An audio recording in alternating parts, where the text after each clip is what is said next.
So in this part of the lecture, we will prove that the first order condition of the convexity is both a necessary and sufficient condition for a generalized function, that is a mapping from an n-dimensional real vector to a scalar.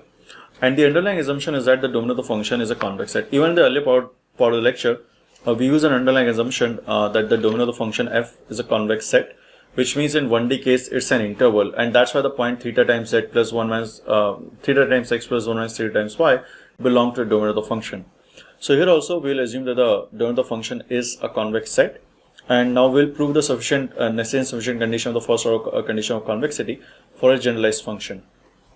So let's assume we have function f, which is a mapping from an n-dimensional real vector to a scalar. It is convex, which implies that the domain of the function f is a convex set.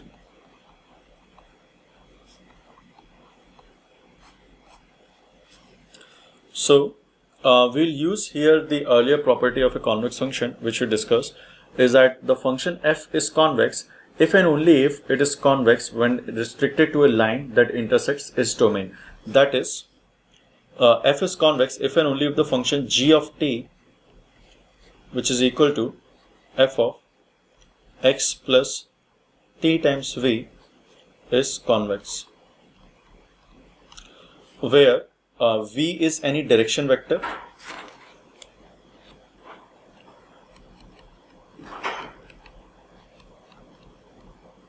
and t is a scalar,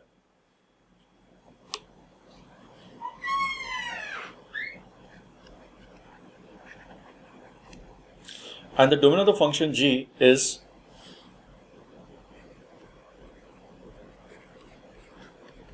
a set of all t such that such that x plus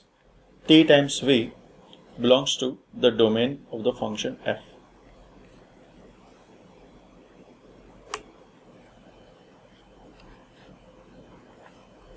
So let's select any 2 points x and y in the domain of the function. Let's select x comma y belong to the domain of the function, and let the direction vector v be equal to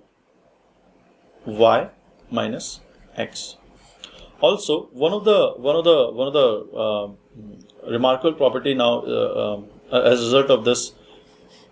condition is that although the function f is a mapping from a vector to a scalar, g on the other hand is a mapping from a scalar to a scalar. And in the earlier part of the lecture, we proved that for any function, for any scalar, for any 1D function g to be convex, it has to satisfy the property that g of t is greater than or equal to g of some t prime plus g dash t prime times t minus t prime. So we have already proven this that this is a necessary condition for any 1D function or scalar function to be convex. So now here we'll use the earlier lecture to prove that a generalized case, that is a function mapping from a real vector to a scalar, should also satisfy this condition for it to be a convex. So we have g of t equal to f of x plus t times v, where v is equal to y minus x.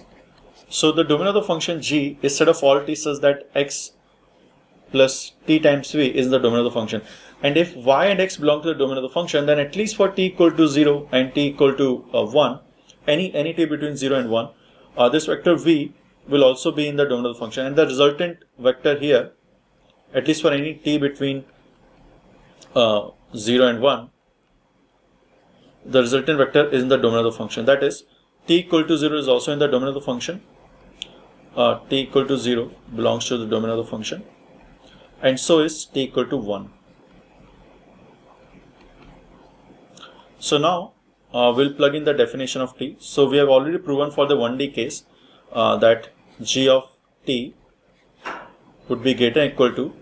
g of t prime plus g prime, which is the derivative of the function g at point t prime,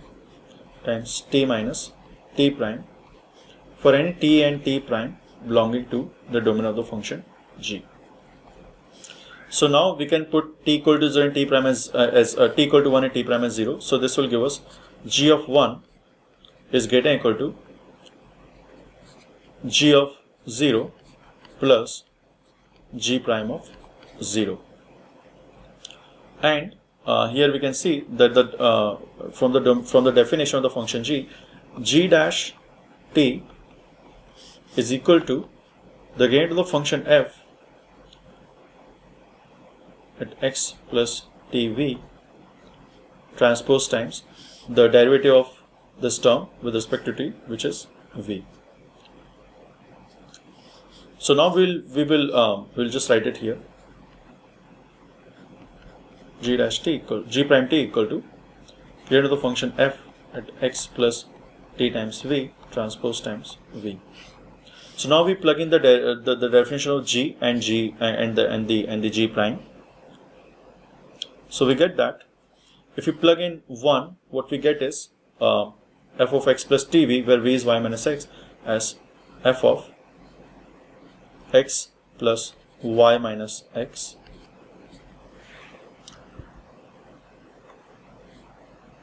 is greater than equal to g of 0, which is f of x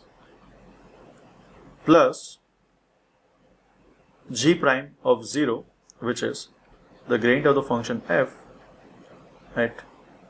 x transpose times v, which is y minus x. As a result, what we get is f of y is greater than equal to f of x plus the gradient of the function f at x transpose times y minus x for all y and x belonging to the domain of the function. So this proves that if f is f, which is a mapping from an n-dimensional real vector to a scalar, if f is convex, then it will satisfy this property.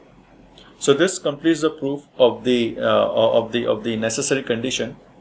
of the necessity of the first order condition of the convexity, and now we'll prove that it is also sufficient condition for any generalized function f to be convex, given that its domain is a convex set.